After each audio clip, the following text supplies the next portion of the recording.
किस साइंस भर गया ना।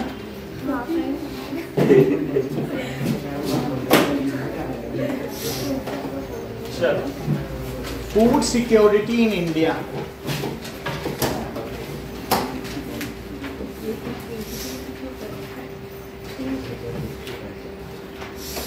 भारत में खाद्य सुरक्षा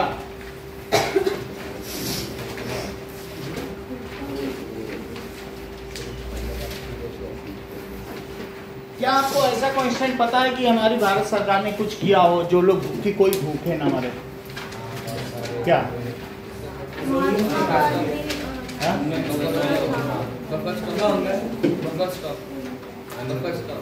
बफर स्टॉक अलग बात है, लेकिन जो केंद्र सरकार है उसने 40 करोड़ लोगों को फ्री राशन की सुविधा दी अगले 5 साल के लिए बढ़ा दी थी। अगर नहीं है तो तुम फ्री राशन भी कई जगह बट रहा है, वहां से जाके ले सकते हो, तो फ्री राशन भी दिया।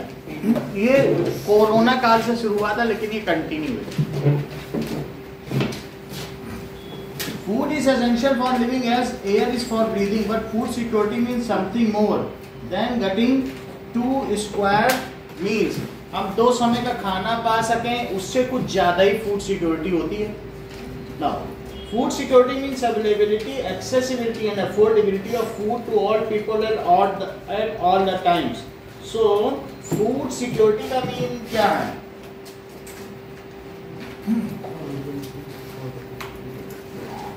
Food security means, क्या आपको मालूम है कि 1960 में 1960 में चीन में क्या हुआ था? उस समय चाइना में that is CPI communist party of China, CPC है ऐसा ही कुछ है, उसका नाम देख लेंगे। तो उसमें माओ सरकार थी, उसका प्रेसिडेंट कौन था? माओ सरकार। तो उसने क्या किया, उसने देखा कि गौरैया उसके दाने खा रही है। किसको? जो बीज होते हैं ना, तो गौरैया स्पैरो खाती है। उसने कहा ये हमारे खाने को खा रही है, चलो सब लोग गौरैया को मारो। उसने सेना को भी लगा दिया, और जब तुम मारोगे तो 1 किलो गौरैया का 60 रुपए मिलेगा। सारे सैनिक सब लोग उससे गुलेल से मारने लग गए। जब सब गौरैया मर गई तब क्या हुआ? हेलो, हाँ जी,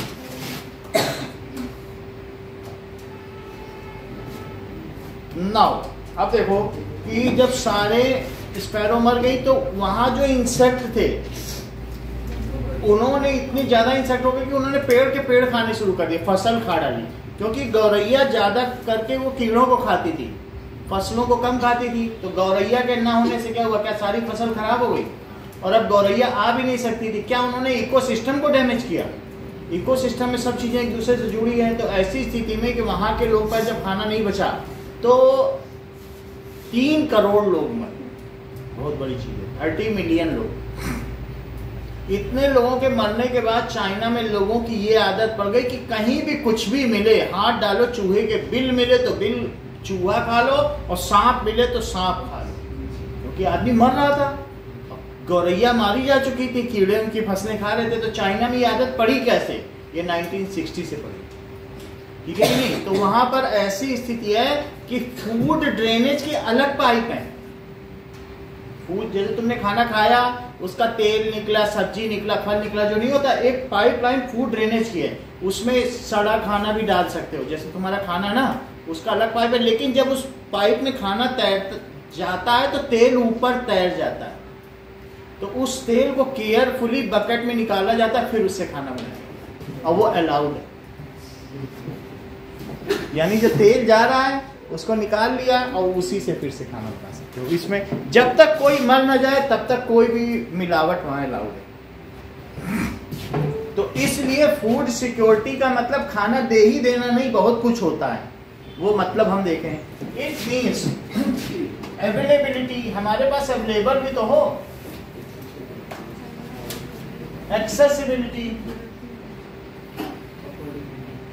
एंड अफोर्डेबिलिटी, सब लोग उसे खरीद भी सकें, अफोर्ड भी कर सकें। It is basic need of life. Life के लिए बेसिक नीड है, इतना तो होना चाहिए, हम अफोर्ड भी कर सकें ये तो। और एक्सेसिबिलिटी ये नहीं कि इनको भूख लगी तो कहीं जाओ जयपुर में खाया। जयपुर में कहाँ जाएंगे खाने, 6 घंटे जयपुर जाएंगे खाना खाएंगे, ऐसा तो नहीं होना चाहिए ना। एक्सेसिबिलिटी, अवेलेबल भी हो, एक्सेसिबल भी हो और अफोर्डेबल भी हो, इतना होना चाहिए। To all citizen, food security ensures that if all citizens have enough nutritious food, all persons have the capacity to buy food of acceptable quality and there is no barrier on access to food। सबके लिए खाना हो, सबके लिए nutritious food हो, हमारी हालत Congo और सूडान जैसी ना हो जहाँ पर माल न्यूट्रिशन है। लोगों को खाने के लिए जो वहाँ पर मटन का शोरबा होता है, यानी जैसे मुर्गे को उसको मटन हिरन को मार दिया, फिर उसकी आज एक टांग पकाई तो उसका जो जूस है वो परिवार के लोग जूस पीते हैं, फिर 3 दिन बाद दूसरी टांग को डालते हैं, पकाते हैं रात दिन भर और फिर उसका जूस पीते हैं, तो वो शोरबा पी जाता है। उनसे ये कहो कि हम दिन में 3 बार खाते हैं तो आश्चर्य कहते हम तो 3 दिन में 1 बार खाते हैं, हमारे पास इतना खाना नहीं है। So it should be, food should be nutritious, ठीक है, दैट इज कंप्लीट डाइट भी तो होनी चाहिए। सिर्फ खाना ही ना मिले कि तुम्हें कार्बोहाइड्रेट मिल रहा है, प्रोटीन तुम्हारी थाली में है ही नहीं। प्रोटीन किसमें होता है? दालों में। तो इसका मतलब क्या है? It is essential, food security is insured, food security of nation is insured. कब इंश्योर्ड होती है? If everybody, if all citizen of nation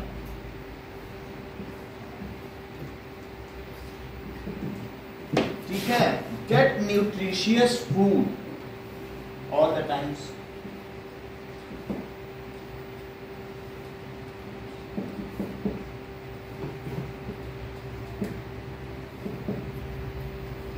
तो तुम्हारे मन में ये बात आ रही होगी जब इतनी ज्यादा जरूरत है फूड सिक्योरिटी की, तुमको ये बात पता है अभिषेक एमएसपी क्या होता है, मिनिमम सपोर्ट प्राइस, की नहीं पता है? क्या होता है? मतलब कि फार्मर्स को अगर कोई क्रॉप आप उगाने के लिए बोल रहे हो तो उससे पहले उनको थोड़ा पैसा देते हैं, फिक्स प्राइस अनाउंस करती है और गवर्नमेंट उस प्राइस पे उनसे वसूल, मतलब कहती है अगर गवर्नमेंट कह रही कि हम तुमसे 20 रुपए किलो धान लेंगे, ठीक है, पैडी, तो कभी कभी ऐसा होता है किसान आलू उगाता है, सभी आलू उगा देते हैं तो बाजार में 1 रुपए किलो आलू आ जाता है, क्योंकि ट्रकों में भरा कोई ले नहीं रहा। किसान सोचता है मेरा सड़ जाएगा। ऐसा किसान को करने की जरूरत नहीं, जाके गवर्नमेंट के पास जाए, कहते आपने हमसे वादा किया था कि 10 रुपए किलो एमएसपी देंगे आलू का, मिनिमम सपोर्ट प्राइस 10 में लो। नहीं तो ऐसी स्थिति में किसान अपने आलू की मल्चिंग कर देते हैं खेतों में, उसी को कुचलवा देते हैं, कम से कम खेत तो सही रहेगा। ट्रैक्टर का खर्च उससे ज्यादा आ जाता है, बहुत बार ऐसा हुआ है, 1 रुपए किलो भी आलू, तो ये किसान तो लुट जाएगा ऐसा करेगा। तो अब जरा देखो it is insured that all citizen of India gets nutritious food. तो वो ये जो पंजाब के किसान दिल्ली में बैठे उनको एमएसपी क्यों नहीं दे रही है? दे दे हर सफर, तुम्हें क्या लगता है क्यों नहीं दे रही है? हर फसल पे उन्होंने बोला 23 फसलों पे हमको एमएसपी दो, मिनिमम सपोर्ट प्राइस, अपनी तरफ से कह दो कि इतना हम देंगे, तुम उगाओ। इसलिए नहीं दे रही है क्योंकि गवर्नमेंट नहीं चाहती कि पंजाब के किसान धान उगाए। क्यों? क्योंकि सबसे आसान धान उगाना है और पंजाब के किसान हो गए आलसी, तो वो सोचते हैं कि जमीन से पानी निकालो और उससे धान उगाओ, तो कुछ नहीं करना पड़ता, 2.5 महीने बस पानी डालो, धान उग जाता है। जैसे बंगाली लोग हैं ना, उनको अगर धान ना उगाए तो वो इतने आलसी फिर कुछ भी ना उगाए, धान का उग जाता है आसानी से, पानी से उग जाता है, उसमें कुछ करना नहीं पड़ता, फिर काटने चले जाओ। तो अब अगर पंजाबी लोग दूसरी मेहनत वाली कोई फसल नहीं उगाना चाहते, ऐसे में अगर वो धान उगाएंगे तो चंदन क्या होगा?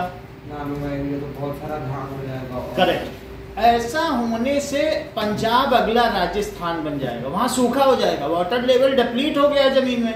सरकार नहीं चाहती कि वो लोग एक्सप्लॉइट करें अपनी आसानी के लिए। तुम क्या जमीन का खाली कर दोगे तो कल को पीने का पानी नहीं बचेगा। हम अपना 80% सतलुज, रावी और सिंधु नदी का पानी खुद ही पंजाब को दे रहे हैं। ये 1960 में जवाहरलाल नेहरू करार करके आ गए थे कि इतने दानदाता थे कि 80% पानी दे दिया पाकिस्तान को। अब वहाँ पानी दे दिया, यहाँ मिल ही नहीं रहा भाखड़ा नागल बांध को, डैम को। तो ऐसी स्थिति में वो लोग जमीन से निकाल के, क्योंकि बिजली फ्री है, यूरिया फ्री है, सब कुछ फ्री है, बस नलकूप चालू करो, धान उग जाएगा बैठे बैठे 2.5 मिनट। 2.5 महीने सो, और वहाँ पर तो चरस, गांजा, अफीम सब पंजाब में लबालब पाकिस्तान से आते हैं, तो नशेबाजी करो। पंजाब में आप समझो सभी परिवार में शराब तो ओपनली पी जाती, मालूम है बात कि नहीं? उड़ता पंजाब में आप लोगों ने देखा भी होगा। तो इस तरीके से गवर्नमेंट नहीं चाहती, वो चाहती है कि डाइवर्सन हो, फसलों में डाइवर्सिटी होनी चाहिए, इसलिए वो उनको ये चाहती है कि दूसरी फसलों पे तुम्हारा ध्यान दे। वो चाहते हैं धान खूब ज्यादा कीमत मिले और ज्यादा कीमत, तो वो ठीक है कि नहीं? तो ऐसा ठीक होना नहीं। बात समझ में आ गई ना एमएसपी? अब यहाँ देखो, all citizen of India gets nutritious food. यद्यपि हमारे यहाँ दलहन की खेती में, या ये कह सकते हैं कि जो दालों की खेती में पल्सेस में यूपी नंबर 1 है, लेकिन फिर भी हम अपने प्रोटीन के इस सोर्स के लिए दूसरे देशों पर निर्भर है। इसलिए पंजाब के लोगों से आग्रह किया जाता है तुम दाल उगाओ, लेकिन वे नहीं उगाना चाहते क्योंकि दाल उगाने में मेहनत ज्यादा है। तो भारत चाहता है कि हमारे यहाँ तो धान सड़ रहा है, तुम फिर भी धान उगाए जा रहे हो, क्या करेंगे? धान का प्लेटफॉर्म पे गीला हो जा रहा है, रखने की जगह नहीं है। दाल उगाओ, 60 पर 100 रुपए किलो बीज खरीदेंगे, 20 रुपए का धान क्यों उगा रहे हैं? बोलो बात समझ आएगी नहीं? हम चाहते हैं कि सस्टेनेबल डेवलपमेंट हो, सतत पोषणीय विकास। दैट मीन्स हम आत्मनिर्भर बन जाएं, ऐसी स्थिति हो कि हमें बाहर से कभी कुछ ना खरीदना पड़े। अगर तुम्हारे यहाँ संभावना है तो थोड़ी मेहनत करो, पैसा देने को तैयार, और तुम आगे भविष्य के लिए सोचो। बात समझ में आ गई? So that is all persons have the capacity to buy food of acceptable quality and there is no barrier on access of food। तुमको ये बात पता होनी चाहिए कि all person have capacity to buy, sentence पूरा करो।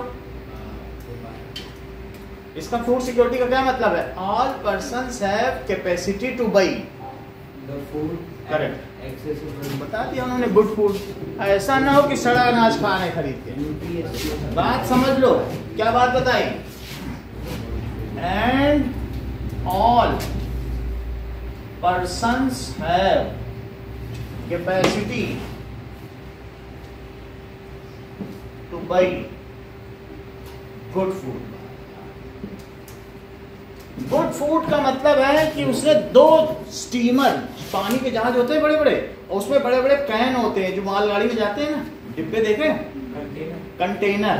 तो उन कंटेनर में भर के हमने गेहूं लादा स्टीमर में और टर्की को भेजा। टर्की को एक कंटेनर में एक कंकड़ मिल गया, उसने बोला कि तुम्हारा पूरा माल रिजेक्ट, ले जाओ, तुम्हारा कोई, पूरे कंटेनर में एक कंकड़ मिल गया। बोला ये खाना हमारे यहाँ कोई नहीं खाता। तो गुड फूड का मतलब ऐसा फूड हो, कई बार ऐसा होता है कि किसी किसी देश का फूड दूसरे देश में डिग्रेडेड माना जाता है, तो लेकिन इंडिया की सरकार ने कहा नहीं, अभी टर्की नहीं दे रहा है, जाओ अजरबैजान को बेच के आओ। तो अजरबैजान को जो 1 रुपए की चीज है हमने 1.25 रुपए में बेची, 1 रुपए 25 पैसे में, ज्यादा रेट पे बेची। हम वापस नहीं लाए कंटेनर को, वहां आसपास पूछा किसको चाहिए, किसको चाहिए, उसने कहा हमको चाहिए। 1.5 महीने बाद टर्की को गेहूं की जरूरत पड़ी। क्यों? क्योंकि यूक्रेन है गेहूं का कटोरा और रशिया है गेहूं का कटोरा, दोनों में छिड़ गया युद्ध। अब टर्की को कहीं से गेहूं मिल ही नहीं रहा, और इंडिया को बदनाम करने के लिए, टर्की मुस्लिम देश, वो पाकिस्तान का समर्थन करता है और कहता है कि कश्मीर पाकिस्तान का है। तो उसने भारत को बदनाम करने के लिए ही भारत से गेहूं मंगाया था कि हम इनकी खपत को रिजेक्ट कर सकें और हम दिखा सकें कि ये डाउन ग्रेडेड देते हैं। हमारा जो FSI मतलब एक इंडेक्स होता है ना, FSSI लिखे चिप्स के पैकेट में भी लिखा रहता है, तो उससे रिजेक्ट करवा दिया उसने, उसका अपना FSSI होगा। फिर उसके बाद उसने फिर भारत से कहा देखो अच्छा अब की बार देना, गेहूं दे दो अब की, लेकिन अच्छा देना कंकड़। तो मोदी सरकार ने कहा तो गेहूं नहीं मिलेगा, तुमको ब्रेड, बनी बनाई ब्रेड मिलेगी, 100 ग्राम खरीदो 20 रुपए की देंगे, बना के बेचेंगे, ब्रेड भेजेंगे तुम्हें, रोटी नहीं देंगे, गेहूं नहीं देंगे। क्यों? क्योंकि हमारा भी प्रॉफिट हो। तो इतना महंगा कौन खरीदेगा? तो तब से आज तक 1.5 साल हो गए वार्ता चल रही, इंडिया ने कहा टर्की तो गेहूं बेचना है। बात समझ आई? इंडिया के गेहूं की डिमांड है क्योंकि युद्ध चल रहा है। तो इसलिए capacity to buy good food. इसके अलावा देखिए, and there is no barrier on access of food, no barrier. अच्छे खाने के लिए कोई बैरियर नहीं होना चाहिए कि अमीर अच्छा खाना खाए और गरीब मैकडॉनल्ड के बाहर खड़ा खड़ा लंच आए। एंड मतलब हम ऐसा नहीं कह रहे बर्गर ही खाओ, लेकिन गुड फूड तो खाए।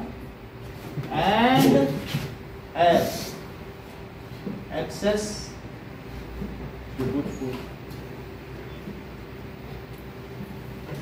तो एक मैकडॉनल्ड के बाहर बम्बई की बात है, लड़का वैसे देख रहा था, एक आदमी बर्गर खा तो देखे जा रहा, तो एक दूसरा आया अंग्रेज, ये गरीब है, फोटो वोटो खींचे उसकी, बोला उसको कि ले जाए इसको बर्गर खिलाएं, तो वहाँ बर्गर ले गया, बोला no this beggar is not allowed.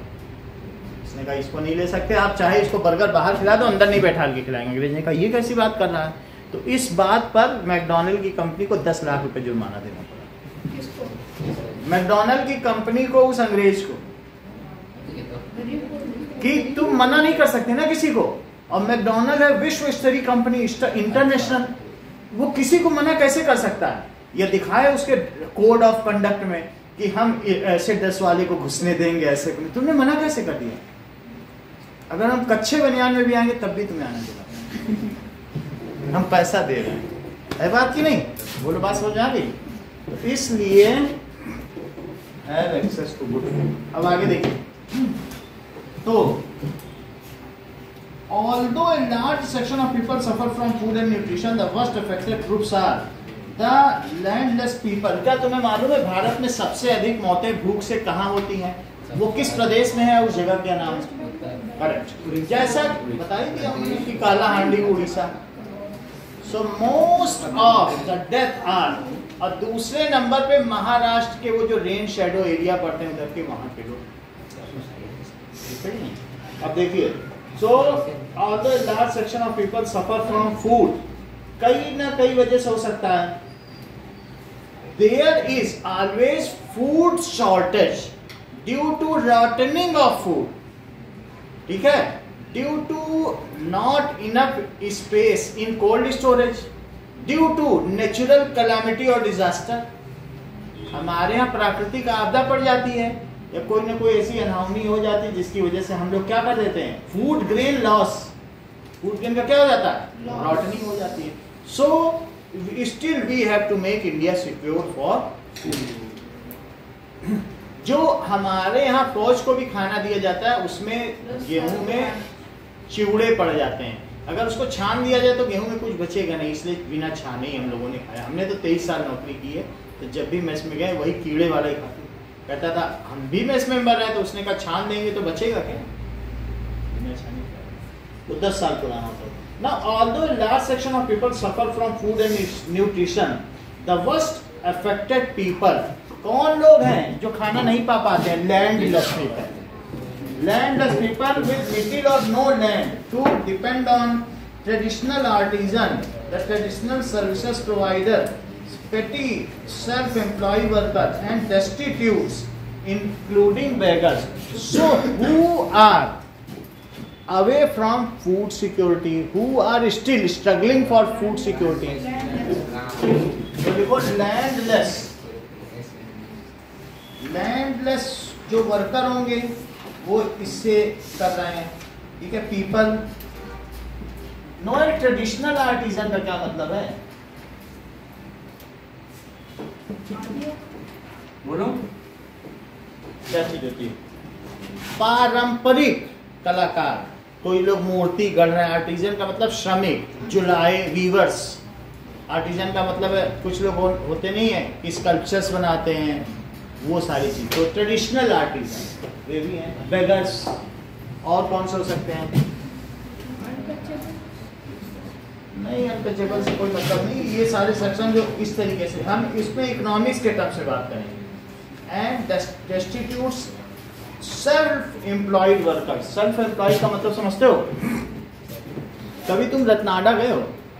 हाँ, रत्नाडा। तो रत्नाडा में सुबह अगर तुम 9 बजे जाओगे तो वहाँ बहुत सारे लेबर खड़े रहते हैं, ठीक है। तो लेबर खड़े रहेंगे, वो 500-700 रुपए में तुम्हारे साथ आ जाएंगे, पूरा दिन काम करेंगे और शाम को 700 रुपये। उनसे कुछ भी कराओ, एक दिन के लिए तुम्हें चाहिए, पत्थर उठवा लो, घर के काम काज होते हैं तो काम काज करवा लो, वो कुछ भी करने होता है ना, शाम को कुछ भी करो, सामान रखवाना हो, तुम अपना लेबर वहां से जाकर ले आओ अपने साथ, पूरा दिन काम करेगा, शाम को चला जाएगा। तो हम भी एक दिन लेबर लेके आए, तो उसने आधा 1 घंटा काम किया, 600 रुपये लेना था। तो उसने 1 घंटे काम करना, बोला हमारा जो 600 रुपये उसमें से आप मुझे 100 रुपये दे दोगे। और शाम को हमने कहा ऐसा नहीं होता है, पूरा काम करो और फिर तुमको 600 रुपये मिलेगा। उसने कहा साहब बहुत जोर भूख लगी, कल भी काम नहीं मिला था और हमको 100 रुपये दे दो, हम खाना यहीं से खा लेते हैं और बस फिर हम काम कर देंगे, तुम्हारा 1 घंटे ज़्यादा कर देंगे। हमने कहा देखो कैसी हालत है। तो वास्तव में यही फूड सिक्योरिटी है। लोग जिसको काम नहीं मिलता वो भूखे ही सो जा रहे हैं, अगले दिन भूखे काम पे जाएंगे तो शाम को उनको खाना मिलेगा, पैसा मिलेगा तो खाना खाएंगे। तो उसको कहते हैं सेल्फ एम्प्लॉयड पीपल। क्वेश्चन आया बुक में, तो कौन से लोग हैं जिनको कोई काम नहीं है, खुद ही से खुद को एम्प्लॉय किए हुए हैं, तो यही सब लेबर्स हैं। तो क्या कहेंगे बोलो, सेल्फ एम्प्लॉयड पीपल। ठीक है, these are struggling for food security.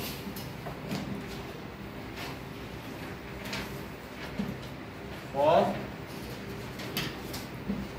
food। अब देखो हमारे यहाँ जो मिस्त्री काम कर रहा है, हमारे रोज काम चल रहा है, तो वो क्या कर रहा है कि पूरा दिन काम करता है, कम तनख्वाह नहीं 1200 रुपए पा रहा है।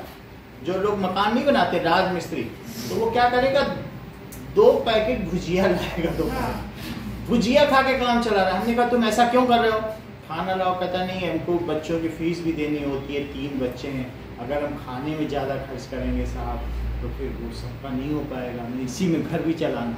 तो आप समझो लोग क्या है कि कंप्रोमाइज़ भी करते हैं फूड के लिए कि चलो चल जाएगा, हमारा काम तो चलेगा, खाने से कोई मरता थोड़ी ना, आज 2 चाय आप पिला दे। एक आध दिन तो हमने खाना दिया, हमने कहा फिर रोज रोज तो मैडम भी हमारी बोलते हम तो नहीं पढ़ाएंगे, रोज बाहर से ला के दो, इतना कौन करे। लेकिन ऐसे भी लोग हैं कि पैसे को किस तरह से करना है, वो तो स्ट्रगल करते हैं। अब आगे देखिए, ठीक है, in urban areas food insecure people are those who are employed in ill paid occupation and those who are engaged in seasonal activities. Ill paid occupation, पूरा दिन तुमसे कोई काम ले और तुमको थोड़ा पैसा दे, उसको कहते हैं इल पेड ऑक्यूपेशन। बात समझ में आएगी नहीं? They are struggling for food security. और दूसरे सीजनल वर्कर का क्या मतलब समझते हो, बोलो? जैसे कभी खेतों में कटाई होती है तो अब बाकी सीजन में खेतों में कटाई हुई है, बुआई हुई, तब तो उनको काम मिल जाएगा। बाकी सीजन बैठे रहो जब तक फसल पक रही है। तो सीजनल वर्कर या इन्हीं लेबर्स की चांदी होती है। ये लोग दीपावली में 700-700 रुपए पे काम करते हैं, क्योंकि हर कोई आता है मेरे यहाँ सफाई कर दो, ये कर दो, वो कर दो, नहीं। लेकिन बाकी समय तो बैठे रहते हैं, कई बार 11 बजे तक बैठे रहेंगे, फिर निराश होकर चले जाते हैं। सबको रोज तो लेबर चाहिए नहीं ना। सो इसके अलावा और क्या है, also ill paid employed and seasonal workers in seasonal activities are also struggling for food security. That is ill paid. Ill paid का मतलब less paid समझो। Employee and seasonal workers are facing such problem. वे भी ऐसी समस्या से जूझ रहे हैं। Okay, now SC, ST and OBC are also prone to food insecurity. वे भी इस दायरे में आते हैं। SC, ST, ST का क्या मतलब समझते हैं? मतलब अनुसूचित जनजाति। इनका मतलब क्या है? शेड्यूल्ड ट्राइब कौन है? जंगल में आदिवासी रहते हैं, वो इस दायरे में कैसे आ गए? उनका जो एक गोल्डन पीरियड हुआ करता था पहले, फिर कैसे? यस, जैसे ही बस ईस्ट इंडिया कंपनी ने जो उनकी फॉरेस्ट एक्ट बनाया था ना, तो वो फॉरेस्ट एक्ट की वजह से उनको हटा दिया जंगल से, और तब से वही सब लेबर हैं जो यहाँ काम कर रहे हैं, वही लेबर है। तो these are scheduled caste. Scheduled caste कौन लोग हैं? कौन है?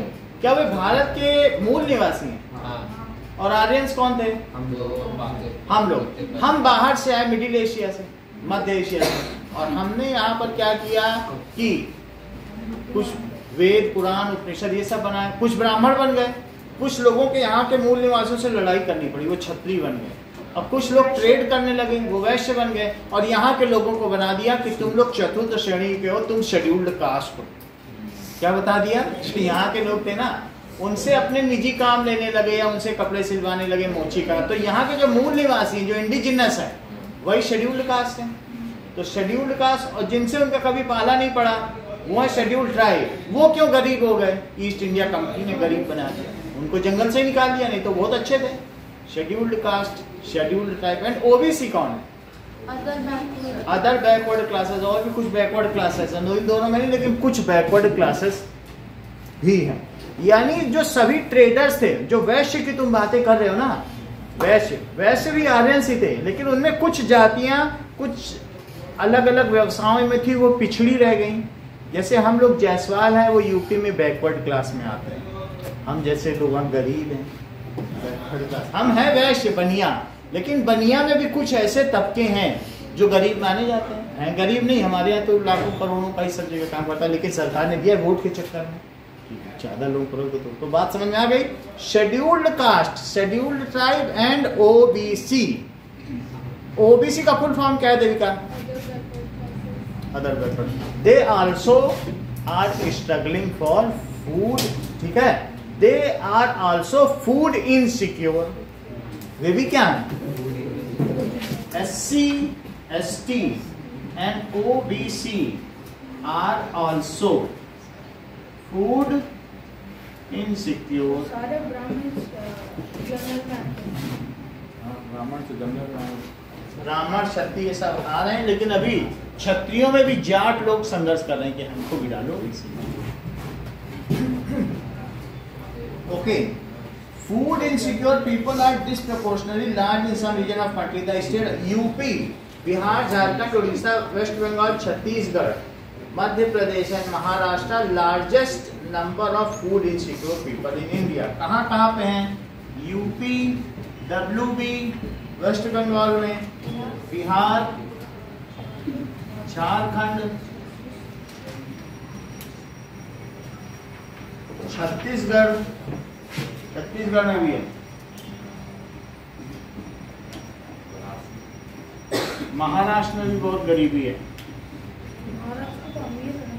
महाराष्ट्र में बम्बई अमीर है, बाकी जो नागपुर और उधर का नए गांव है, पुणे के आसपास जो है ना, वो जितने भी हमने बताया मालाबार हिल के उधर हैं, वो बहुत गरीब हैं। तो महाराष्ट्र एंड MP, मध्य प्रदेश में भी कुछ एरिया ऐसा है कि वहाँ 1 रुपए, अभी भी 10 रुपए के 10 गोलगप्पे मिलते हैं। और वहाँ पर तुम एक घर में बर्तन झाड़ू वाले को रखोगे तो 300 रुपए में महीना काम करेगा, जबकि यहाँ 2000 लेते। बहुत चीपेस्ट लेबर, बहुत चीपर लेबर, समझ में आया? लेबर की वहाँ कोई कीमत नहीं, इतनी गरीबी है। So these are some poverty prone area struggling for food security। ये कैसे हैं? are poverty prone area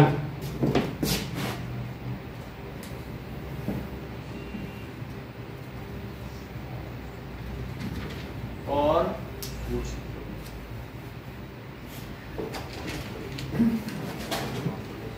अब देखिए कि hunger is another aspect indicating food insecurity. It has chronic and seasonal dimension. So hunger, एक तो है कि न्यूट्रिशन फूड ना मिले और एक है कुछ भी ना मिले। तो अगर कहीं हंगर है, हंगर इज अनदर एस्पेक्ट। तो जैसे महारानी विक्टोरिया भारत में आई तो उन्होंने देखा कि बहुत सारे लोग महारानी विक्टोरिया की तरफ हाथ ऐसे फैलाते हो, नमस्कार करने की बजाय हाथ फैला रहे। तो उन्होंने अपने कोच से पूछा, कोचवान से, गाड़ी वाले से, सब ऐसे हाथ क्यों फैला रहे हैं? उसने बोला ये सब भूखे हैं, they are asking for bread if but they do not have bread, so why they do eat butter and toast if they are not having bread. तो उनको ये पता ही नहीं ये भूख क्या होती है। अमीर लोगों को क्या पता, वो सोचे बटर और टोस्ट खा लें, ब्रेड नहीं है तो ठीक है। Hunger is another aspect.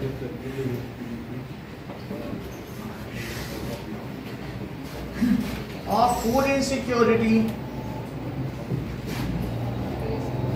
Food ये भी होता है। Chronic hunger is a consequence of diet, persistency inadequate in terms of quantity and quality. Chronic hunger का क्या मतलब है? क्रॉनिक हंगर का क्या मतलब है? जरा तुम बताओ अमन। क्रॉनिक हंगर का मतलब है तुम अभी इतने बड़े हो गए हो, तुमने कभी दूध ही न पिया हो, कोई डाइट, तुमने कभी फल ही न खाया हो जीवन में। आइदर यू हैव टेकन, या तुम्हारी मदर 2 आदमी का खाना बनाए और 4 लोगों में बांट दें इस तरीके और दिखाए पानी पी के कि हमने तो खूब खा लिया, आज तो पेट भर गया। ऐसा तुम लोगों को संतुष्ट करने के लिए, बच्चों को पता ना चले। तो ऐसी चीज की वो जीवन भर या तो आधा पेट खाए हो या कुछ खाए ना हो। So chronic hunger means inadequate diet in terms of quantity and quality. इसको रिपीट करो। रुक जाओ, देखें ये समझ पाती है कि नहीं? कॉमन बातचीत की बात, जब कुछ लोग नहीं समझ पाते। हाँ बोलो बेटा।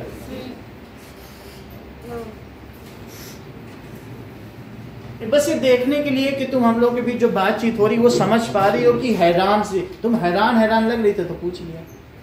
हाँ बोलो।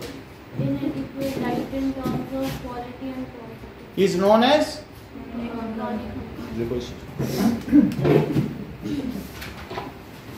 Chronic hunger. क्लास के बाद इसको किनारे में लेकर समझा देना, ठीक है? ये होता है, ये भी कुछ समझ ले कि तुम लोग क्या बात कर रहे थे। नोयल बता देना क्या बात कर रहे। क्रॉनिक हंगर, अब रिपीट करो, देखें समझ पाई? ये समझ नहीं पाती। तुम बोलो अस्मिता।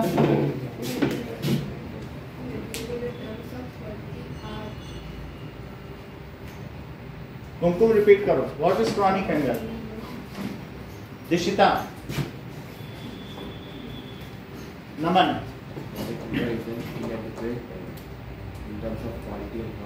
इनएडिक्वेट डाइट, आपकी थाली में थोड़ा ही खाना हो। क्रॉनिक हंगर मीन्स, ठीक है, इनएडिक्वेट डाइट। अब वो जमाना गया कि रूखा सूखा खाई के ठंडा पानी पी और देख ही पराई चूपड़ी मत ललचावे जीव। कबीरदास जी का कहना है कि नहीं कि अपना सूखी रोटी खा ले, पानी पी लो और दूसरे की घी लगी रोटी देख के तुम्हारा मन न ललचाए। ऐसा कहा गया कि नहीं? Chronic hunger means inadequate diet. Sentence पूरा करो देविका। इन terms of quality and quantity. तो कुछ लोग ऐसे हैं कि जीवन भर उनको दूध ही नहीं मिला। अभी पूछो इनसे कि दूध का रंग क्या होता है, कौन नीला बताते हैं।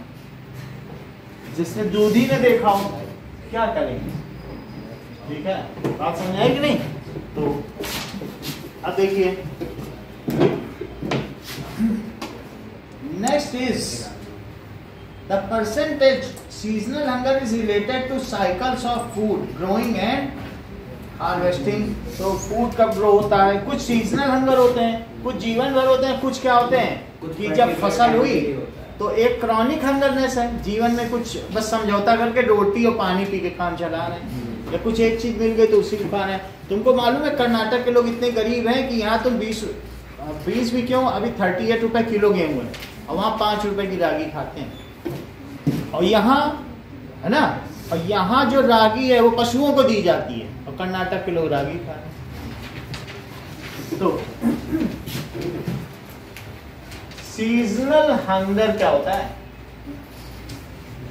Is related to harvesting and sowing. जब फसल कट्टी है, बो जाती है, तब तक वो करेंगे। तो seasonal hunger, people get food only at the time of harvesting and sowing, and at other times when it is the photo period or that is the crop is getting ripened, उस समय के समय में वो no work period। So hunger is hungerness। तो hungerness other than, किसके समय में बोलो? other than period of harvesting and sowing। पहले सोइंग लिखना चाहिए, हार्वेस्टिंग एंड सोइंग। अभी तक कितने टाइप के हंगर बता दिए गए बोलो? 2 टाइप्स। कौन से? क्रॉनिकल हंगर और सीजनल। बहुत अच्छा। अब आगे देखो। नाउ क्या आप मुझे 5 स्टेट के ऐसे नाम बता सकते हो जहाँ पर फूड इनसिक्योरिटी है? 5 ही के पूछ रहा हूँ। वेस्ट बंगाल, यूपी, महाराष्ट्र, छत्तीसगढ़, मध्य प्रदेश। और एक दो बताओ देखो। उड़ीसा और बिहार। हाँ चलो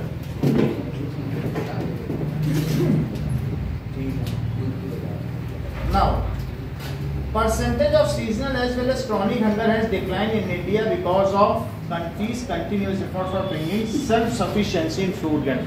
हाल के 8 वर्षों में हम कितने करोड़ लोगों को गरीबी रेखा से बाहर निकालने में सफल हुए हैं? हर चुनाव में बोला जाता है, जब इनकी स्पीच होती है बोलो 25 crore. So 25 crore people are taken out, ठीक है, above poverty line। एक होता है बीपीएल। बीपीएल का फुल फॉर्म क्या है? तो जो नीचे है अभी भी 33 करोड़ है, 33 करोड़ कितने करोड़ में से? भारत की जनसंख्या की 140 में 33 करोड़ नीचे हैं बिलो पॉवर्टी। लेकिन कितने लोगों को हमने पिछले 8 सालों में बाहर निकाला? 25 करोड़ बाहर लाया जाए। ये एक हम लोग का अचीवमेंट जो कि वर्ल्ड बैंक और यूएन भी इसकी सराहना करता है। सो इसका मतलब क्या हुआ कि परसेंटेज ऑफ सीजनल और chronic hunger, so percentage of people, ठीक है, सफरिंग फ्रॉम हंगरनेस, इन दोनों में किसी की भी चीज उसकी वजह से हो, has decline in India in recent period. Percentage of people suffering from hungerness. Devika sentence पूरा करो। सफरिंग फ्रॉम भूख से पीड़ित लोगों की प्रतिशतता में, हाँ बोलो, हाँ, has decline in India in recent period ना। मतलब वो तो हुआ, फिर वो 25 crore people came out of below poverty line, has decline. क्या स्ट्रगल कुछ ऐसे हैं कि अब कुछ ऐसे भी हैं कि वो सड़कों पे सोए, उनका आधार कार्ड भी नहीं बना। जब तक वो मेन डिस्ट्रीब्यूशन स्कीम में नहीं आ जाते, उनको किस आधार पे कैसे दिया जाए? एक होता है कि कहीं पर उनका पता हो, आज यहाँ सो गए फुटपाथ पे, उसने लात मारा तो वहाँ सो गए। ऐसा होता है कि नहीं?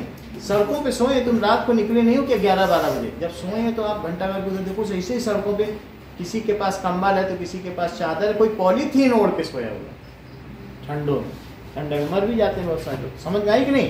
तो इस तरीके से has decline in India 25 crore people. Sentence पूरा करो।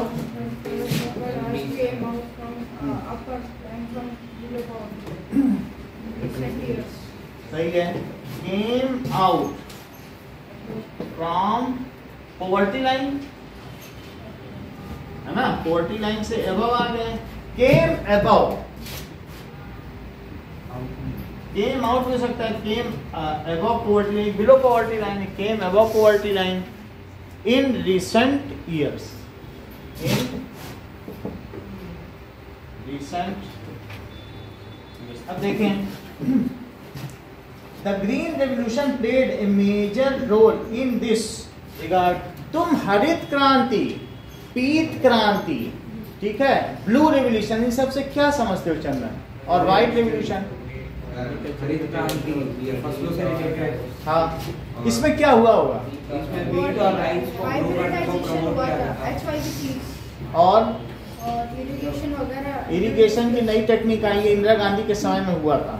और इसमें क्या किया गया था? यूरिया में बहुत भारी सब्सिडी दी गई। पहले यूरिया नहीं खरीदा जा पा रहा था, और इसी के लिए इन्होंने क्या किया? नहरों की शुरुआत की। पूरे कैनाल सिस्टम है, यहाँ पर भी इंदिरा, इसको कहते हैं इंदिरा नहर, सब तरफ पहुंच गई। यहाँ तक कि जोधपुर में भी जो कायलाना में लेकर वो इंदिरा नहर से जुड़ी है, पंजाब से आ रहा है पानी।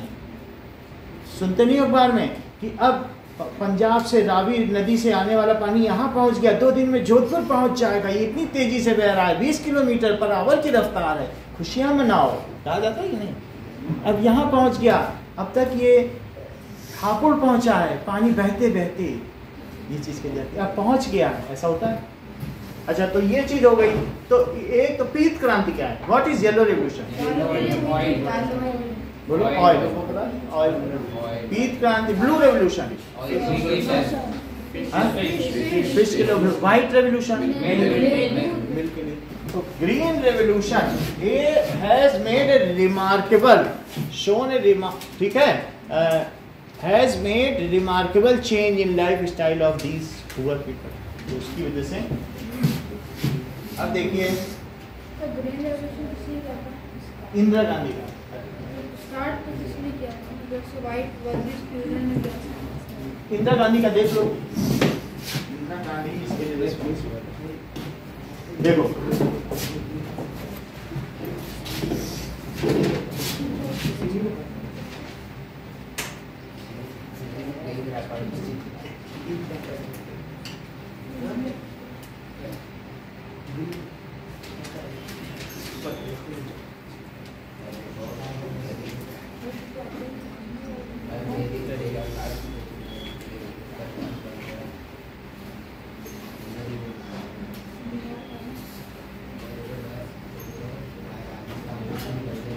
हरित क्रांति भारत में कब और किसके द्वारा शुरू की गई?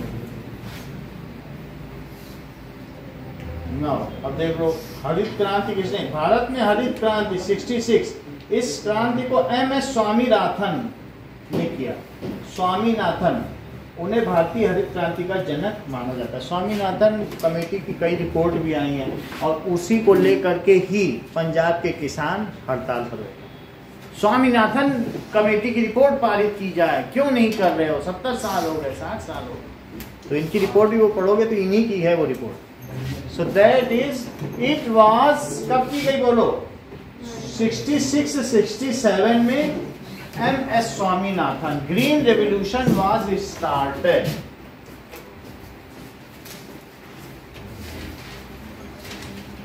अभी ये देखेंगे थे कौन?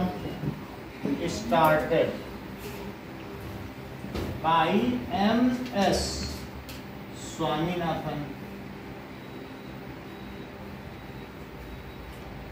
in 1966 to 67. Who was MS Swaminathan? इन्हीं की रिपोर्ट को लागू करने की रिपोर्ट है। Mankombu Sambasivan Swaminathan was an Indian agronomist, agricultural scientist, geneticist, Indian administrator, economist, agricultural scientist, ठीक है, और जेनेटिसिस्ट। जैसे अभी आप लोगों ने बताया, किसने बताया था कि हाइब्रिडाइजेशन होता है? अमन, तुम्ही ने बताया था ना। तो इसके अलावा एडमिनिस्ट्रेटर थे और ह्यूमैनिटेरियन, मानवता प्रेमी थे। Was global leader of green revolution. तो एमएस ग्लोबल लीडर माने गए थे इंडिया के, लेकिन देखेंगे कहाँ के थे। सो ही वाज, कौन कौन थे बोलो? एग्रोनॉमिस्ट थे क्या? इंडियन तो लिखा ही है, इंडिया के कहीं करें, लेकिन ग्लोबल लीडर है। हाँ, दैट इज एग्रोनॉमिस्ट, ठीक है। एग्रीकल्चरल साइंटिस्ट, जेनेटिसिस्ट, ये सब थे, और ह्यूमैनिटेरियन थे। अब जरा देखें अगली चीज।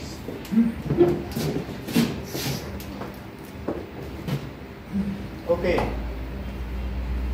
Since the advent of green revolution in the early 70s, क्या ये अर्ली 70 है कि लेट 70 मानोगे? ये बताओ कौन सी सेंचुरी और कौन सा डेकेड है? और डेकेड? नहीं, डेकेड बताओ कौन सा दशक है? 20वीं सेंचुरी में कितने दशक होते हैं? सेंचुरी होती है ना, तो 10-10 के कितने सेट हुए? 10-10 के 100 सेट करोगे तो ऐसा सेंचुरी में। तो ये कौन सा डेकेड है? नहीं, 51 से 60 तक। 6 हो गया, 61 से 7th डेकेड का मतलब 61 से 70 बनने तक 7th डेकेड है ना। तो ये कह रहे हैं, तुम्हारी बुक कह रही इन अर्ली 70s, ये अर्ली 70 तो इसके पहले ही होगा, 62-63 में। अब अगला सेंटेंस देखो, तो इन अर्ली 70s क्या हुआ? ठीक है, the country has avoided famine even during adverse weather condition. तो जब शुरुआती समय था तो इस ग्रीन रेवोल्यूशन में हमने क्या किया, हमने ये सोचा कि सूखा नहीं आने देना है, सूखा आ जाएगा तो फसलों की कमी होगी, तो हमने इस पर पूरा ध्यान दिया। ग्रीन रेवोल्यूशन चरणबद्ध तरीके से शुरू हुआ। It was accomplished in step wise manner। समझ आई बात? सो पहले क्या किया गया बोलो, पहला इसका स्टेप क्या था? 63-64 में क्या किया गया? We have avoided famines। हमने इस बात पे ज्यादा ध्यान दिया कि सूखा ना आए, क्योंकि हमारे सूखा आ जाता था। हम लोग क्या मानसूनी किसान है क्या? मानसून पर हमारे it is all seasonal agricultural. हम लोग जमीन से तो पानी लेते नहीं, मौसम पर निर्भर रहते हैं। तो क्या लिखा गया? That is initial stage we have paid attention to avoid famines। फिर क्या हुआ? Even to ensure availability of food to all sessions, the Indian government carefully designed food security system, which is composed of two components। देखो, Indian government has designed food security system। आप कहोगे food security system क्या है? खाद्य सुरक्षा का जो system है, पूरा ताना बाना, कोई भी चीज होती है तो फूड सिक्योरिटी सिस्टम के दो कंपोनेंट हैं। सो इंडियन गवर्नमेंट, ठीक है, as food security system which consist of two component. चलो ये लिखें, to ensure food security to all citizen of India. Indian government carefully designed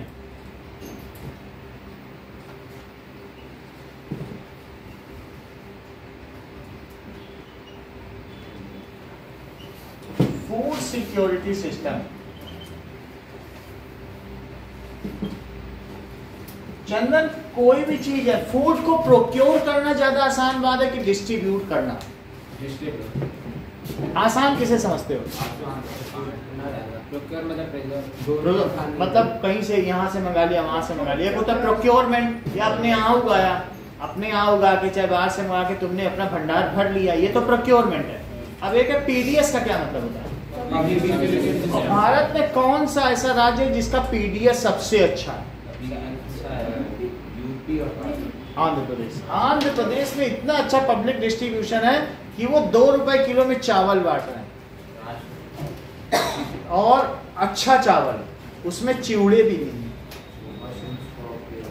समझो, तो उनका चावल खाने लायक है। It is well efficient PDS system. और वहां के लोग, तुम कभी गए हो क्या कंट्रोल में राशन लेने गई हो?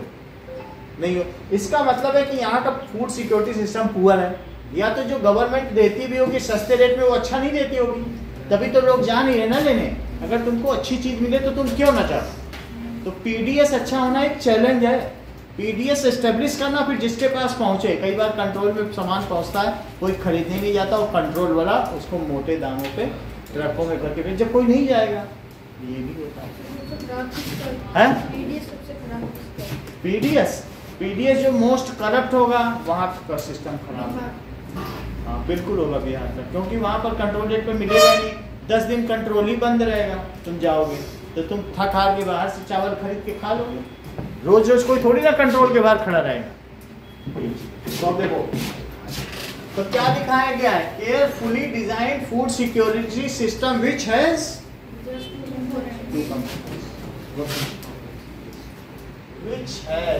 Two components. तो भारत सरकार ने जो फूड सिक्योरिटी सिस्टम बनाया उसके 2 घटक हैं। कौन कौन से हैं?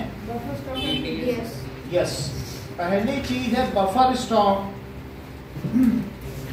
बफर स्टॉक का क्या मतलब है? Extra stock which is stock of food grain.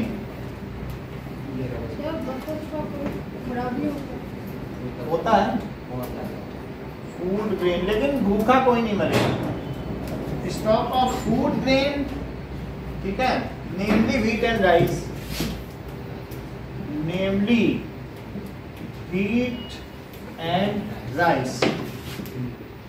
तो तुम्हारी थाली में अमन स्टेपल फूड कौन सा रहता है? नहीं बता रही, तुम बताओ।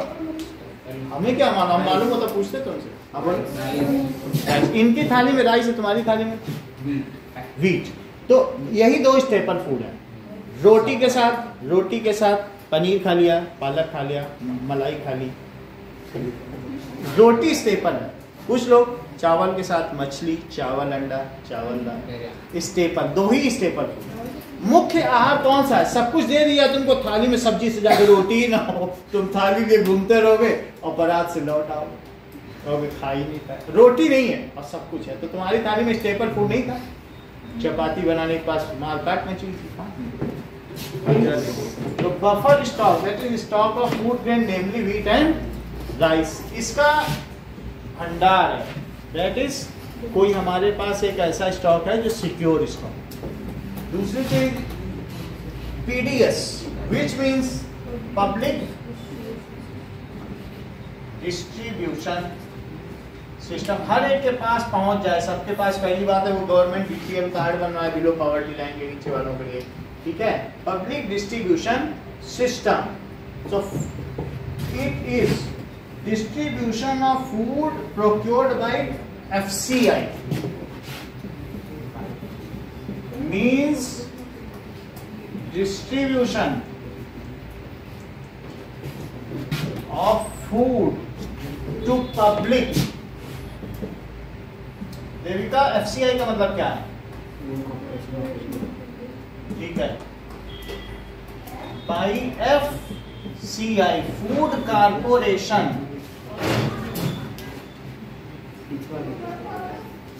ऑफ इंडिया के द्वारा। तो दूसरी चीज है, पहले तो उसको जमा करो, फिर लोगों तक पहुंचाओ, ठीक है। Through government regulated ration shop to poor section, क्या वही कंट्रोल है?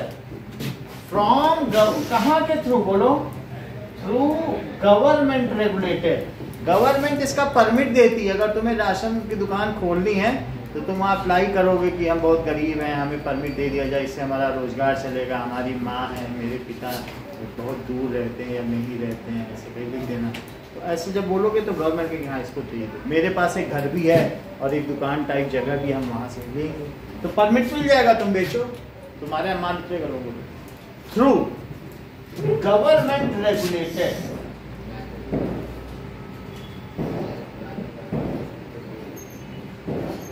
शॉप्स, कहां से देना है? Government regulated ration shops. और किसको देना है बोलो? To poor section of society, उनको बीपीएल कार्ड मिला होगा। बनाना पड़ता है। सेक्शन ऑफ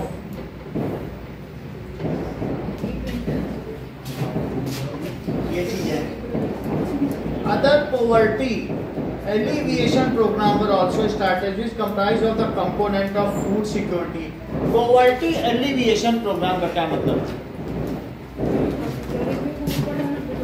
ये बात सही है, यानी गरीब उत्थान कार्यक्रम, एलिविएट करो, बाहर निकाल दो। तुमको मालूम नहीं, लेविटेटेड, जैसे ये अर्थ यहाँ घूमा करती थी इसके ऊपर, लेविटेशन, लेविटेटेड ट्रेन का क्या मतलब? Magnetic levitation train. तो MLT चलती चाइना में नहीं, वो पटरी पे नहीं चलती, पटरी से ऊपर चलती है, आसानी से वो हो जाता है। लेविटेट, वो हैंग होकर चलती है, उसके पास भी आ जाओगे तो चिपका लेंगे, बहुत दूर रहता है, इस तरीके से होती है। तो poverty alleviation programme, elevator,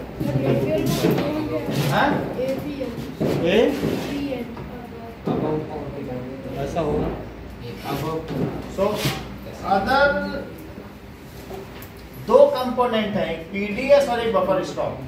other poverty alleviation programme are also started by government. कौन कौन से हैं नोएल ऐसे प्रोग्राम? इंदिरा गांधी रसोई। कितने में मिलेगा भोजन? अभी थोड़े दिन पहले यहाँ लगी थी एक इंदिरा रसोई। हाँ सही कह रहे हो, यहाँ पे बहुत दिनों तक लगी थी, जब यहाँ पर वो नहीं हो रहा था रिक्रूटमेंट, तो यहीं इसी तरफ लगी थी इंदिरा रसोई ना, 8 होगा में थाली देता है। Started from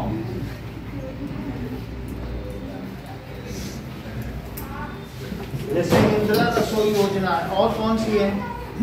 Some are integrated child development services. That is ICDS. FMW child development services. इसका क्या मतलब है?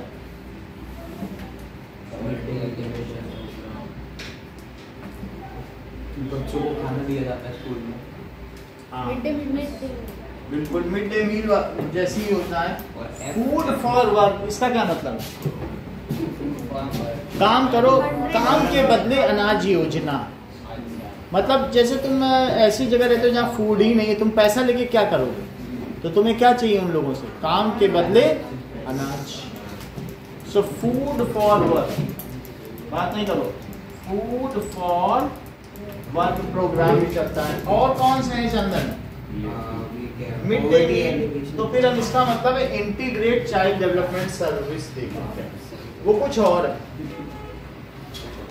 मुझको तो लगता है कि जब ये प्रसव के दौरान जब माँ बच्चे को जन्म लेती तो जच्चा और बच्चा की केयर के लिए मदर एंड चाइल्ड के लिए जो 20,000 रुपए दिए जाते हैं, मुझे लगता है वो है। लेकिन कोई ये बोल रहा है कि मिड डे मील तो अलग से लिखा है। मिड डे मील योजना यहाँ लिखी है अलग से। Mid day meal, mid day meal स्कूलों में मिड डे मील एक एक टंकी पहुंचाया जाता है। जब मैं बीएड कर रहा था तो जिस स्कूल में पढ़ा रहा था वहाँ आता था तो मैं घर से खाना नहीं ले जाता था, बच्चों का खाता था। अच्छा खाना मिलता है, अच्छा कभी हलवा मिल जाए, कभी कढ़ी, बल हल्का नमक, हल्की मीठापन, ज़्यादा वैसा नहीं ना, तेल भी कुछ ज़्यादा नहीं, बहुत अच्छा बनाते थे, क्वालिटी फूड। तो मिड डे मील और इस अंत्योदय अन्न योजना का क्या मतलब? अंत्योदय का क्या मतलब है?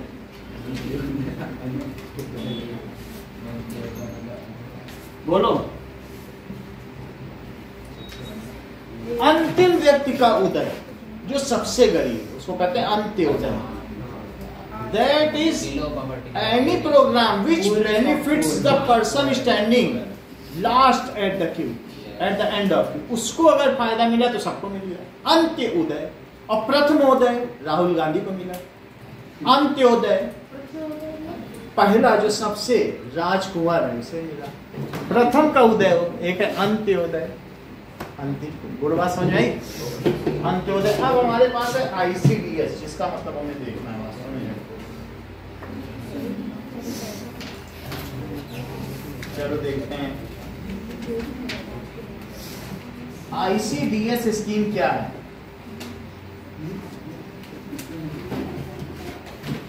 देखो, यह एकीकृत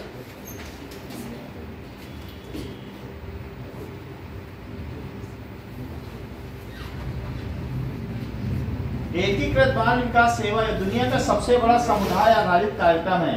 6 साल तक के बच्चों, गर्भवती और स्तनपान कराने वाली माताओं और 16 से 44 साल की महिलाओं पर लक्षित है।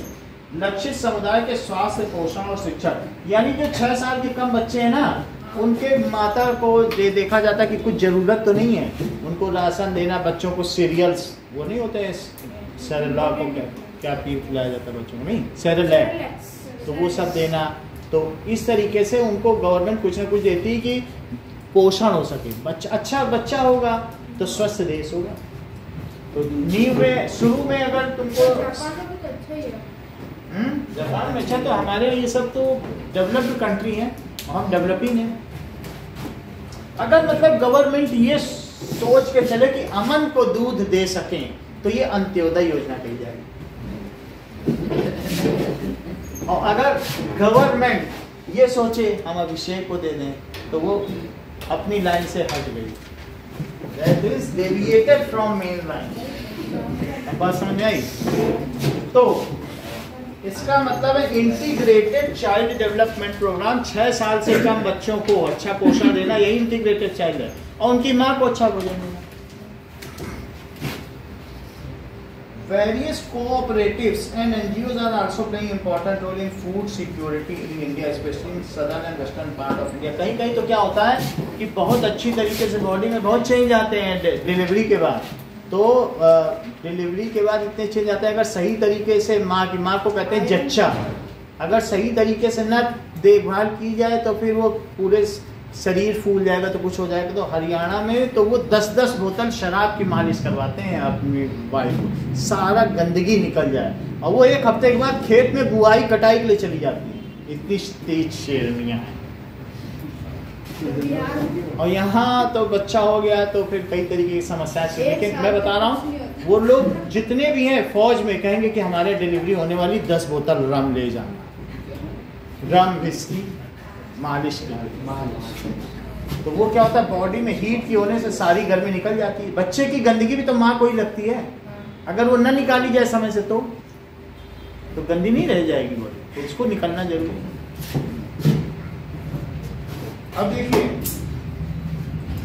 various cooperatives and NGOs are also playing important role in food security in India. बहुत सारे NGO भी काम कर रहे हैं। What does it mean by NGO, Trishu? हाँ बोलो। नॉन गवर्नमेंट ऑर्गेनाइजेशन, कुछ ऐसे भी हैं गैर सरकारी जो संस्थान है। तो जैसे अन्ना हजारे, ये RSS के बारे में सुना है ना, RSS भी सेवा करता है, मोदी जी RSS के, तो वो ऐसा करते हैं। ये देख लो,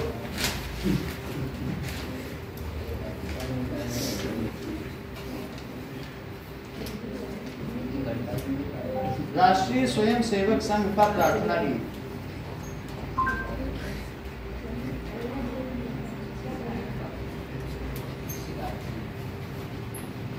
ये देखो, तो ये लोग क्या करते हैं, अपनी प्रार्थना भी करते हैं कि मातृभूमि के लिए हम सब कुछ है ना कि हम आतताइयों से, जो हमारे देश के गद्दार हैं, उनसे देश की सुरक्षा करें। देश में मतलब देश को इंटीग्रेटेड रखेंगे, देश को टूटने नहीं देंगे, और जो देश का अहित करते हैं। देश में कैसे कई ऐसे लोग भी जो बाहर से फाइनेंस पाते हैं, वो पैसा पा के पत्थरबाजी करते हैं या गद्दारी करते हैं, यहाँ की वहाँ चीज करते हैं, तो उनको पैसा मिल रहा है, वो कर रहे हैं, उनके खिलाफ और सेवा करेंगे। अब देखो, ये लोग अब RSS का कोई भी होगा तो साल में 3 बार अपना ब्लड भी डोनेट करेगा, वो सब भी करते हैं। आगे भी देखें तो अदर पॉवर्टी एलिविएशन प्रोग्राम में क्या है, that is food for work का शॉर्ट फॉर्म क्या है, बोलो इसका एक्रोनिम क्या है? NFWP। वेरी गुड, FFW, सही, पूरा जानते हो, हर चीज तुमको मालूम है। चलो, मिड डे मील हो गया, ये सारी चीज हो गया। और अंत्योदय अन्न योजना का बताओ। AAY, इसका मतलब क्या है त्रिशु?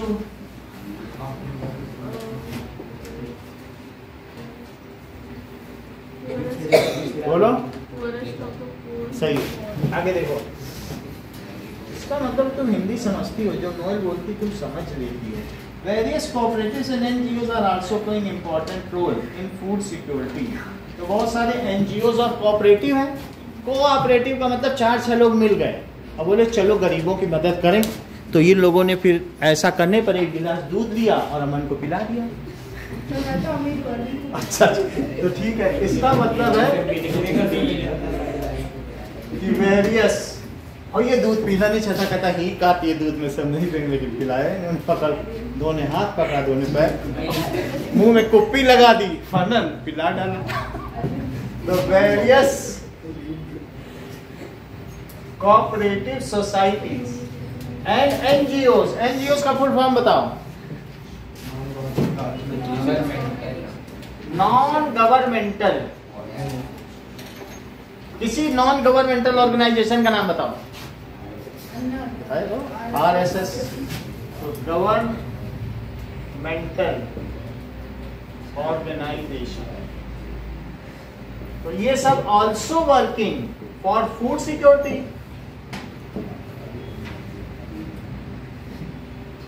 For food security. अब देखिए, the cooperative society set up shop to sell low price food to poor people. तो ये जो सहकारी संस्थाएं, कोऑपरेटिव सोसाइटी का मतलब क्या है? सहकारी। सहकारी का क्या मतलब होता है बताओ? 4-5 लोग मिल के करें, सहकारी संस्थाएं। तो बिना अपने फायदे के लिए दे cooperate cooperative society shops sell food grains at low price. Cooperative society shops sell food grains at low price. वो लो प्राइस देती है. अब देखिए, to poor people, ADS has facilitated a network of NGO for setting up grain bank in different region of Maharashtra. To ADS का क्या मतलब है?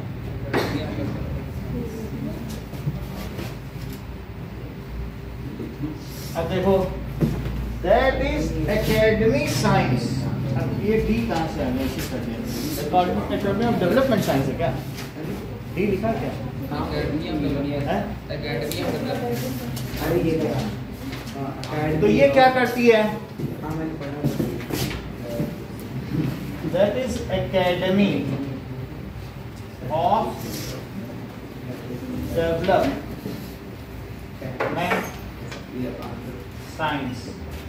It facilitated a network of NGO. तुमको मालूम है कि अगर तुमने कोई बारात है या शादी, तुम एक सिर्फ फोन कॉल कर दो तो वो तुम्हारे यहाँ बचा हुआ खाना सब ले जाते हैं. उनके अपने कैन है, बर्तन है बड़े बड़े, और वो ले जाके गरीब घरों में बांट देंगे. तुमको कुछ पैसा नहीं लगाना है, उनके अपने ट्रांसपोर्ट. तुम फेंको मत. बहुत सारे लोग बाहर ऐसे सड़कों में नहीं फेंक देते छोले वोले जब बारात का खाना बचता है. वैसा नहीं करना है. तुम रात को 11 बजे 12 बजे उनको फोन कर दो. उनके रेफ्रिजरेटर वैन है, रेफ्रिजरेटेड वैन, तो वो उससे ले लेंगे. या फिर वो क्या करेंगे कि मान लीजिए बहुत सारे रेस्टोरेंट भी चल रहे हैं, क्या रात में बहुत सारा खाना बच जाएगा, वो सब रेस्टोरेंट से भी पिकअप कर लेंगे. सिर्फ उनको फ़ोन करने की जरूरत है, वो आधे घंटे में आ जाएंगे. तुम्हें दुकान में ज़्यादा देर रहने की जरूरत नहीं है. फ़ोन करते ही आधे घंटे के अंदर उनकी गाड़ी आ जाएगी और फिर तुम्हारा सामान जितना बचा है ले जाएंगे. और कई फॉरेन कंट्रीज में भी ऐसा चल रहा है. और जहाँ दुकान होती है, दुकान के बाद उसकी पैकिंग करके बाहर रख देते हैं. पनीर ये सब पैकेट में रखे. तो जो गरीब है, जो नहीं खरीद सकता, वहाँ पे फॉरेन में, USA में भी, अमेरिका में भी बाहर पैकेट रखे, वो फ्री है. उठाओ, जाओ, खाओ. ये चीज रेस्टोरेंट से लिया, कुछ पे नहीं करना ना. रेस्टोरेंट को उन्हें पे करना है. तुम्हें ये लगना चाहिए ह्यूमैनिटेरियन ग्राउंड पर हम फेंके क्यों, इससे अच्छा गरीब जो स्लम एरिया के बच्चे उनको काम में आ जाए. तो ये एक तरीके का बेनीवोलेंट फंड है, दूसरों को फायदा पहुंचाने वाली संस्था है ना. तो इसके लिए तुम्हें सिर्फ उन्हें फोन करना है. वो भी इसी बेनीवोलेंट काम में जो दूसरे को फायदा पहुंचे, उसको कहते हैं बेनीवोलेंट एसोसिएशन. समझ में आई बात कि नहीं? बेनिफैक्टर फायदा पहुंचाने के कारण, बेनीवोलेंट फायदा पहुंचाने की इच्छा. तो समझ में आया कि नहीं? तो अब वो ऐसा करते हैं. अब बाहर जाके पैकेट में, इंडिया में नहीं है, इंडिया में तो स्लम एरिया को दे देते हैं.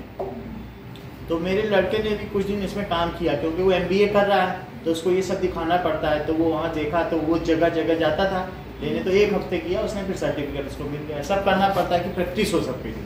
तो बात समझ में आ गई आपको कि नहीं? तो बेनीवोलेंट एसोसिएशन दूसरे कंट्री में क्या है, बाहर रख देंगे पैकेटाइज करके, और तुम जाके उठा लो. उसमें भी वो डेट लिखेंगे, आज खाने लायक है कि कल खाने लायक है. एक्सपायरी डेट नहीं होता. तो ये अच्छा काम है कि नहीं? तो ये काम कौन कर रहा है? Academy of development. ठीक है, तो ये भी ये काम करती है. A network of NGO for setting of grain bank. जरूर वर्ड पढ़ो. यही तो ग्रेन बैंक है कि जिनके पास ज्यादा अनाज है वो जमा कर रहे हैं. तो ये ग्रेन बैंक का S developed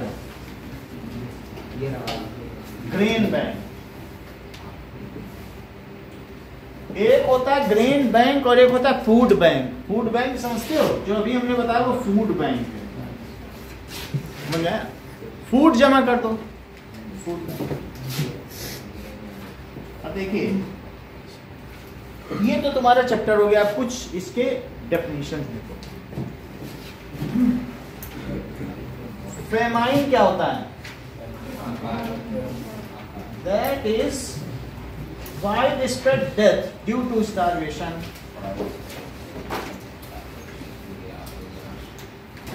Death due to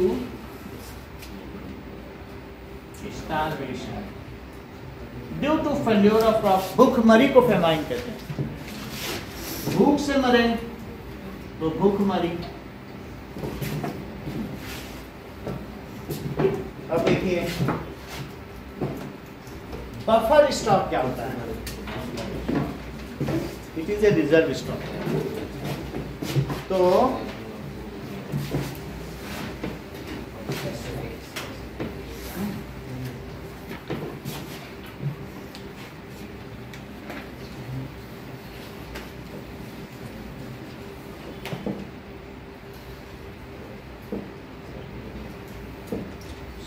reserve stock of food grains by government of food grains by government through food corporation of India. ये गवर्नमेंट की संस्था है फूड कॉर्पोरेशन। जैसे बहुत सारी संस्थाएं ईडी जैसे सभी संस्थाएं होती है ना सरकारी, आरबीआई, वैसे ये भी एक संस्था है। इसमें लोगों को नौकरी भी मिलती है। तो सेंट्रल गवर्नमेंट की सर्विसेज है।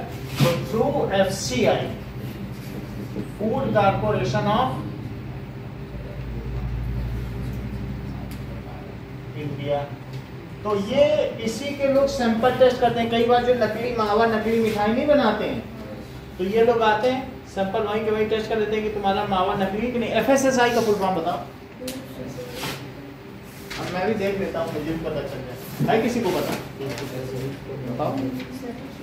नोट पता है क्या? कहीं लिखा तो acronym of SSI. Low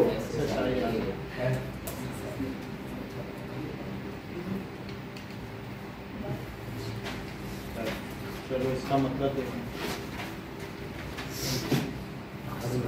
That is FSSAI है ना।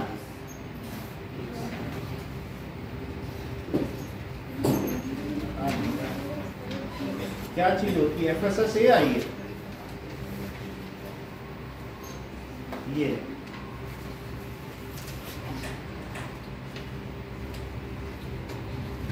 चलो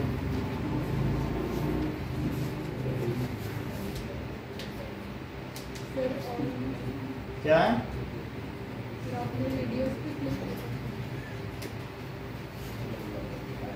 FSSAI का फुल फॉर्म नहीं बता रहा। क्या बताएं, बताइए।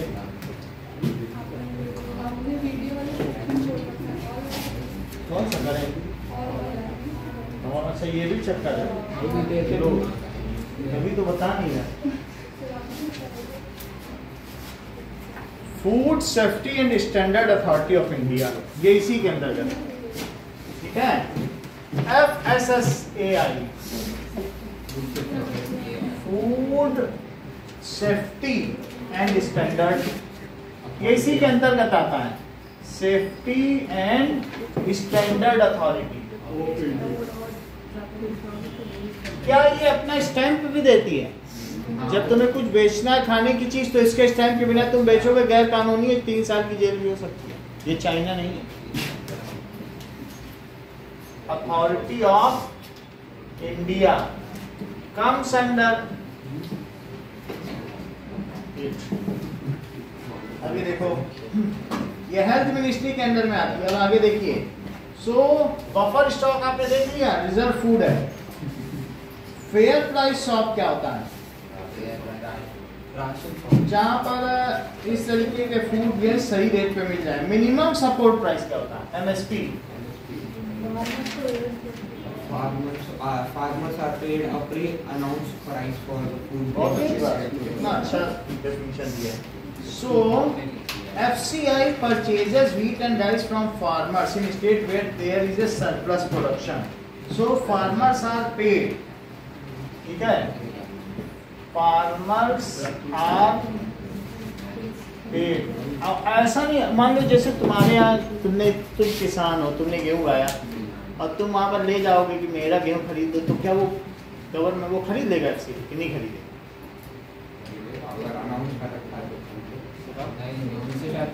ये सही बोले कि वो ये देखेगा कि तुम्हारे गेहूं में 15% मॉइस्चर है कि 15% से ऊपर है, उसकी ह्यूमिडिटी का क्या परसेंटेज है, उसके अंदर का जो दाना है हीरा, उसका वजन कितना, दाने की क्वालिटी क्या है। जब सब देखेगा बिल्कुल A1 और तब खरीदेगा।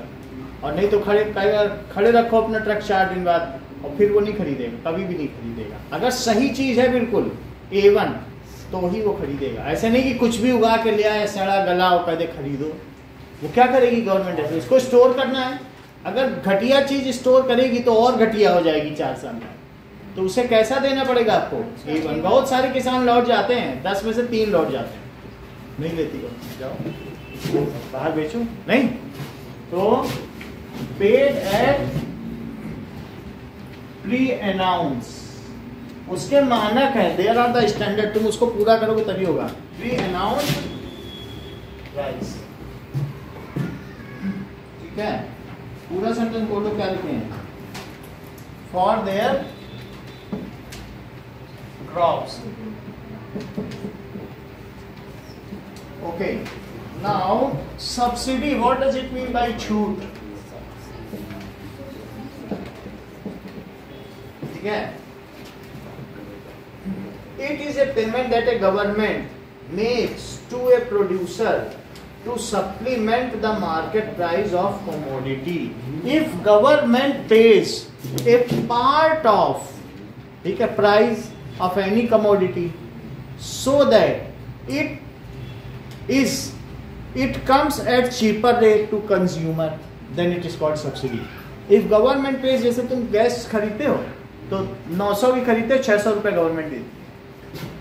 तो जरा सेंटेंस बताओ, if government pays a part of price to producer so that it becomes cheaper to consumer. Repeat करो।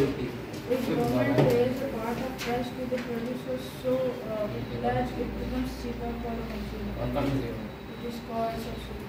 बोलो सुहाना। When the government pays a part of price to the producer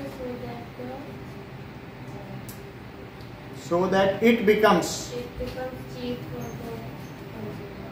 repeat करो Dishita. Government pays part of तुम समझ ही नहीं पाती हो, बताओ क्या? हाँ बोलो अस्मिता।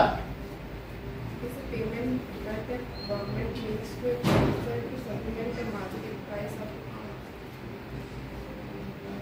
सही बता रही है, बहुत अच्छी डेफिनेशन है, कितनी बढ़िया डेफिनेशन, यही डेफिनेशन। चलो, if government pays a part of, ठीक है, price to producer so that it is affordable, it is at affordable price for consumer is called। क्या कैरोसिन ऑयल पे भी सब्सिडी मिलती होगी? और 3 चीजें बताओ जिस पे सब्सिडी मिलती है। ड्रॉप्स पे मिलती होगी, यूरिया पे भी मिल जाती है, गैस पे भी मिलती है। हाँ, इस कॉल्ड सब्सिडी। कल डेमोक्रेटिक राइट्स पर